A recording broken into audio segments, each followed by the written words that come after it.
হুম।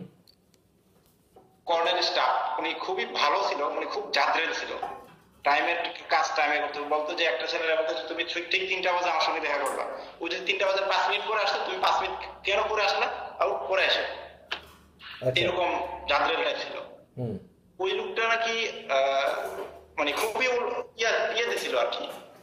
তারপরে ওই লোকটা কিছুদিন আগে শুনলাম ওই অফিসারটা চাকরি চলে গেছে, কারণ উনি বিএনপি মনা ছিল।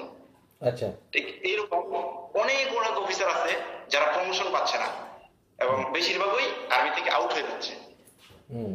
কারণ এদের রাজনৈতিক আদর্শ অন্যরকম, এইরকম এই জন্য। আচ্ছা, আমি তোমাকে আর একটা কথা জিজ্ঞেস করে রাখি। গোলাম আজম, স্যার, গোলাম আজমের যে ছেলে, হ্যাঁ, স্যার স্যার, ওনাকেও তো আহ, চাকরি থেকে মোটামুটি অব্যাহতি দিছে, তাই না? জি স্যার। তো ওনার ব্যাপারে আর্মি অফিসারদের ভিতরে কি মতামত? ওইটা সম্পর্কে আমার সঠিক অভিজ্ঞতা নাই, কারণ ওনার আন্ডারে আমি চাকরি করি নাই।